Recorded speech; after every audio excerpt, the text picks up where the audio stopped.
Vamos conversar um pouco sobre tração em cordas e sobre a marcação do dinamômetro. Olha, nas nossas aulas anteriores, a gente já conversou um pouco sobre como é que funciona a tração numa corda ideal, né? Você deve se lembrar que quando você tem uma corda ideal, a característica marcante da corda ideal é que ela tem massa zero. Corda ideal é aquela corda que não tem massa. Renato Brito, se eu tiver uma corda ideal, portanto, né? E eu sei que a massa dessa corda é zero, vou escrever aqui, ó. E vamos supor que tem uma pessoa puxando de um lado e outra puxando do outro. Então eu estou achando que a tração do lado esquerdo da corda é T1 e a tração do lado esquerdo da corda é T2. Isso é uma corda ideal. Bom, se a corda tem massa zero, se ela é ideal, qual é a consequência dessa idealidade? O que isso traz de consequência para a nossa análise? Vamos aplicar a segunda lei de Newton para essa corda? Vamos dizer, pessoal, que essa corda eventualmente tivesse até acelerada, que ela tivesse uma aceleração para a direita. E aí eu vou aplicar a segunda lei de Newton nessa corda. Eu vou dizer o seguinte, olha, a força resultante nessa corda é a massa dessa corda vezes a aceleração.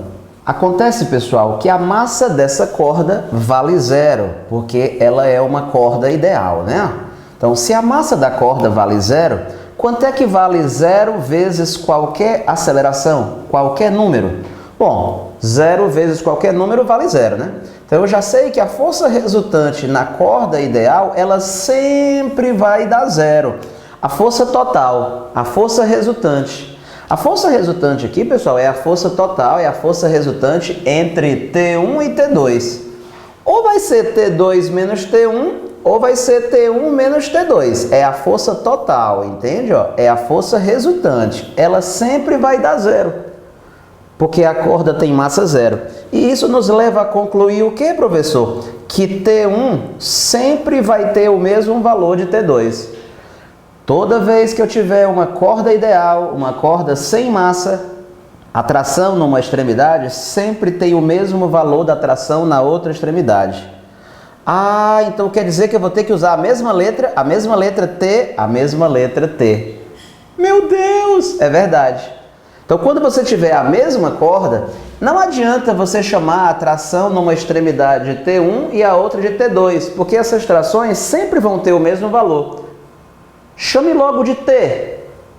Ah, tá. Então, pronto, ó. T de um lado e T do outro. Então, a tração nessa corda vale T. De qualquer lado, né? Ó, é a tração nessa corda.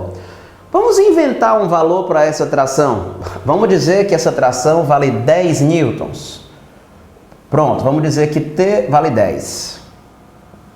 E aí, professor? Pronto. E aí vamos fazer o seguinte, vamos inserir aqui nessa corda um aparelho chamado dinamômetro, tá bom? Que o dinamômetro, a gente sabe, eu já falei isso na aula, né? Se você não se lembra, eu vou te falar aqui de novo. O dinamômetro é um aparelho que serve para medir a tração nessa corda. Portanto, nessa corda, que a tração vale 10 newtons, se o dinamômetro é um aparelho que marca o valor da tração na corda, se a tração nessa corda vale 10, então esse dinamômetro vai marcar 10 newtons. Professor, mas eu estou achando estranho. Porque não é 10 de um lado e 10 do outro? Então a marcação do dinamômetro não deveria ser 20? Essa é uma pergunta padrão que os alunos fazem. Mas o que eu quero que você entenda? Amigo, quando eu digo que a tração na corda vale 10, essa tração na corda ideal, na corda que tem massa zero, né? Quando eu digo que ela vale 10 em qualquer ponto da corda, em qualquer posição da corda. Essa tração vale 10, ó, na extremidade esquerda da corda, vale 10 aqui, vale 10 aqui, vale 10 aqui, vale 10 aqui, vale 10 aqui, vale 10 aqui, vale 10 aqui, vale 10 até na outra extremidade. É como se você perguntasse assim, ó, Renato, qual é a sua temperatura? Eu não estou com febre, a minha temperatura então é 36 graus Celsius. Mas é aonde? No meu corpo todo, 36 graus no meu braço esquerdo, né? No meu peito, no meu outro braço, na minha testa. 36 graus é a minha temperatura. Faz sentido você pensar assim, ó, então qual é a temperatura resultante do Renato? Ah, ele tem duas mãos, uma mão tem 36 graus Celsius, a outra mão tem 36. Então a temperatura do Renato é 72 graus Celsius. Faz sentido? Óbvio que não, né? A temperatura é a mesma no meu corpo todinho, 36 graus Celsius. Qual é a minha temperatura? 36 graus Celsius. A tração na corda que tem massa zero, ela vale 10 newtons. Vale 10 aonde? Em qualquer ponto da corda. A tração vale 10 newtons. Então, se o aparelho é o medidor de tração, o dinamômetro vai marcar 10 newtons. Professor, mas ele não pode perguntar a tração resultante? Mas entenda, cara, perguntar a tração resultante não faz sentido. É como se você estivesse perguntando, Renato Brito, então qual é a temperatura resultante do seu corpo? Se o senhor tem 36 graus Celsius em cada parte do seu corpo, qual é a temperatura resultante? Não tem lógica. A temperatura é 36 graus Celsius e pronto. Não existe esse negócio de temperatura resultante. Do mesmo jeito, a tração é 10 em qualquer ponto dessa corda. Então a tração é 10. Não tem esse negócio de atração resultante, entendeu? Bom, eu poderia perguntar qual é a força resultante na corda. Só que eu já sei, ó, que a força resultante na corda, claro que ela vai dar zero, né? 10 menos 10 é igual a zero. Eu posso perguntar a força resultante na corda, mas não existe o conceito de tração resultante na corda. Tração resultante na corda é tão absurdo quanto qual a temperatura resultante do Renato Brito. Ah, ele tem 2 braços, cada braço tem 36 graus Celsius, então a temperatura resultante é 72 graus Celsius. Percebe que não tem lógica? Então é isso que eu quero que você entenda. Quando nós dizemos que a tração na corda vale 10, 10 é a tração em qualquer extremidade dessa corda, em qualquer ponto dela. E se nós colocarmos um dinamômetro, né, inserido nessa corda, quanto é que ele vai marcar? 10. Professor, tem a possibilidade de a tração de um lado da corda ser diferente da tração do outro lado da corda? Aqui ser 10 e aqui ser 20? Não. Por quê? Porque a corda ideal é a corda que tem massa zero e por isso a tração de um lado sempre vai ter o mesmo valor da tração do outro lado. Ah, perfeitamente. Beleza? Então vejamos aqui a letra A dessa questão. Ela está dizendo o seguinte, olha, está mostrando que esse garoto está puxando essa corda com uma força de 10 newtons. Então lembre-se, o garoto puxa a corda puxa o garoto. Ação e reação. A outra ponta da corda está presa à parede. Então essa outra ponta da corda puxa a parede e a parede puxa essa outra ponta da corda. E aí, professor? E aí que essas 4 trações sempre vão ter os mesmos valores. Por que essa tem o mesmo valor dessa? Ação e reação. Uma é a reação da outra, ó. Por que essas duas têm o mesmo valor? Porque elas constituem um par de ação e reação. A interação entre o menino e a corda, ação e reação. A interação entre a corda e a parede, ação e reação. Então, se essa, por exemplo, vale 10 newtons, né, ó, que a questão disse, essa outra também tem que valer 10 newtons, ação e reação. É a força com que o menino puxa a corda, é a tração nessa corda. Mas eu acabei de explicar que como a corda é ideal, se ela tem 10 newtons de um lado, a tração do outro lado também é 10 newtons. Por que essa tem que ter o mesmo valor dessa? Porque a corda tem massa zero. T1 é igual a T2, já expliquei para você. E por que essa também tem que ter o mesmo valor dessa? Porque aqui é ação e reação. Moral da história que a tração nessa corda vale 10 newtons em qualquer ponto dessa corda. É como se a minha temperatura vale 36 graus Celsius em qualquer ponto do meu corpo. A temperatura é 36 em qualquer ponto do corpo. A tração é 10 em qualquer ponto dessa corda. Renato Brito, quanto é que vai marcar o dinamômetro que eu colocar bem aqui assim? Quanto é que ele vai marcar? O dinamômetro é um aparelho que marca a tração naquela corda. Portanto, ele vai marcar 10 newtons. Então, na resposta da letra A, o dinamômetro vai marcar 10 newtons. Nessa letra B, pergunto para ti, ó, eu apaguei a parede e coloquei um meninozinho do lado de cá. Faz alguma diferença se eu tirei a parede e eu colocar um menino aqui? Cara, não faz a menor diferença. Porque assim como a parede estava puxando a corda com a força 10, se eu colocar o menino, não faz diferença nenhuma, porque essas 4 trações sempre vão ter que ter o mesmo valor. Então o menino está puxando com 10, o outro está puxando com 10, então cada tração vale 10, a tração em cada ponto dessa corda vale 10, e o dinamômetro na letra B também vai marcar 10 newtons. Mas não é 10 de cada lado? Não é 20 não? Ah, eu tenho 36 graus Celsius nesse braço e tenho 36 graus Celsius no outro braço. A minha temperatura é 72 graus Celsius? Não, a minha temperatura é 36. A tração na corda vale 10. O dinamômetro vai marcar 10 também na letra B, entendeu? Professor, mas na letra C, o menino não pode puxar de um lado com uma força e o outro puxar do outro lado com outra força, não. Se um for mais forte do que o outro, entenda. Você vai ler isso na teoria da apostila. Eu já comentei isso em vídeo e eu quero lembrar você o seguinte: força não é uma coisa que a pessoa possua. Fulano tem mais força do que Beltrano. Força não é uma coisa que se tem. Uma pessoa pode ter massa, uma pessoa pode ter velocidade, mas a força não é uma coisa individual. Força não é uma entidade individual. A força decorre da interação entre dois corpos. É necessário haver dois corpos para que haja força, né? E ela sempre aparece aos pares. Então é necessário que haja dois corpos para que apareçam um par de forças. São sempre de duas em duas. Então, por exemplo, você quer dizer assim, rapaz, professor, aquele cara bem musculosão, aquele halterofilista, ele tem muita força? Bom, ele é muito musculoso, mas daí a você dizer que ele vai conseguir imprimir uma grande força, depende também do outro corpo com o qual esse musculosão vai interagir. Vou te mostrar uma situação em que, mesmo ele sendo musculoso, ele não vai conseguir imprimir uma grande força. Faz o seguinte, solta um guardanapo de papel e chama aquele teu primo musculosão e fala: ei, Valdir, vem cá, rapaz, eu vou soltar esse guardanapo. Eu quero ver se tu é macho mesmo, se tu conseguir dar um murro nesse guardanapo com tanta força que tu quebre o dedo da tua mão, só da porrada. Duvido. Solta aí o guardanapo. Ele pode dar um murro com a aceleração que ele quiser, ó.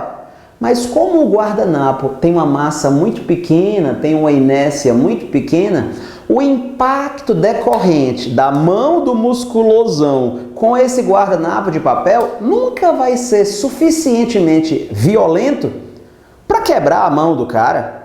E aí, mesmo ele sendo musculoso, numa situação dessa, ele não conseguiu produzir uma grande força. Percebe que a força não é uma coisa que esse cara tem? A força depende dos dois corpos envolvidos no impacto.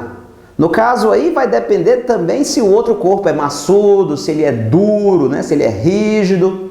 Se o musculosão der esse mesmo impacto, pá, numa parede de concreto, aí sim, ele vai quebrar o dedo. Portanto, a força que vai aparecer numa interação não depende só da vontade da pessoa, depende do outro corpo também. As forças aparecem aos pares. E se ela vai ser forte ou se ela vai ser fraca, não depende só de um corpo, depende do outro também.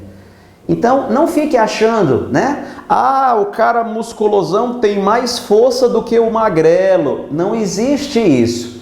A força que vai decorrer da interação, né, entre eles, né, ela depende das características dos dois. É isso que vai afetar, por exemplo, na letra C.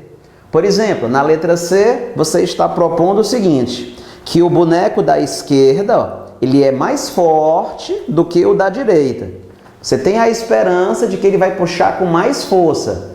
Mas eu já acabei de falar para você, ó, que na verdade essa situação que está desenhada na letra C é impossível. Como assim, professor? Vou lhe mostrar aqui, ó. Veja como é que vai ficar a letra C agora nessa figura. A letra C está propondo que esse cara puxa a corda com 30 e esse outro puxa a corda com 20. Está propondo que haveria trações com valores diferentes na extremidade dessa corda. Mas isso é impossível. Porque se a corda ideal, se a massa da corda é zero, eu acabei de te mostrar que não tem como a tração de um lado da corda ser maior do que a tração do outro lado. De modo que a situação proposta na letra C não é possível. Professor, e quanto é que o dinamômetro vai marcar nesse caso? A situação que está desenhada é impossível. Portanto, não há como responder a letra C, porque a corda tem massa zero. Se a corda tem massa zero, a força resultante nela tem que ser zero. Então, professor, se eu quiser dizer que aqui é 30, então essa outra aqui também é 30. Ah, tá. Então ficaria 30, 30, 30, 30. Se uma vale 30, todas têm que valer 30. Se uma vale 20, todas têm que valer 20. Por isso que a resposta da letra C é: a situação proposta é impossível. Ah, tá. Então o dinamômetro vai marcar o quê? Não dá para responder, porque a situação proposta é impossível, entendeu? Mas professor, então me diz uma coisa, quem é que vai ganhar o cabo de guerra? Porque o senhor está falando que nessa disputa chamada cabo de guerra, essas forças todas vão ter o mesmo valor, então quem é que vai ganhar? É uma boa pergunta, né? Geralmente a pessoa tem essa dúvida mesmo. Quem é que vai ganhar? Meu amigo, olha, o que vai acontecer é o seguinte, ó. A tração de 30 vai puxar esse bonequinho para a esquerda, né? Quais são as forças que agem nesse bonequinho, professor, na horizontal? Ele está sendo, né, puxado para frente e esse outro também, ó, está sendo puxado em direção ao primeiro. Esse puxado para cá, esse puxado para lá. Quem puxa o boneco é a tração que age nele. Esse sofre uma tração para a direita, esse sofre uma tração para a direita. Né, para a esquerda, e elas têm o mesmo valor. Então, como é que vai decidir? Porque quem perde o cabo de guerra é a pessoa que é arrastada pelo outro. O que vai decidir se é esse que vai ser arrastado para a esquerda ou se é aquele que vai ser arrastado para a direita? Com certeza não é essa questão simplesmente da força, não. Quando esse menino tende a escorregar para frente, o chão vai fazer nele um fate, uma força de atrito para trás, não é verdade? Ó? Tá. Ele empurra o chão para frente, o chão, para tentar impedir o escorregamento, empurra o menino de volta para trás. Então, nesse menino tem uma tração para frente e tem um fate para trás. A mesma coisa aqui, ó. Quando esse rapaz é puxado para a direita, com essa tração para a direita, para tentar impedir que ele escorregue, o chão faz nele, ó, um fate para tentar impedir que ele escorregue, né? O menino empurra o chão para frente sem querer, né? E o chão empurra o menino para trás. Então esse garoto sofre um fate para trás e esse daqui também sofre um fate. Na verdade, o que vai decidir quem vai ganhar não é a questão da tração, é a questão da força de atrito. Aquele que conseguir obter mais atrito do chão, né, ele terá mais dificuldade de escorregar, ele terá mais chances de vencer se ele receber um atrito grande.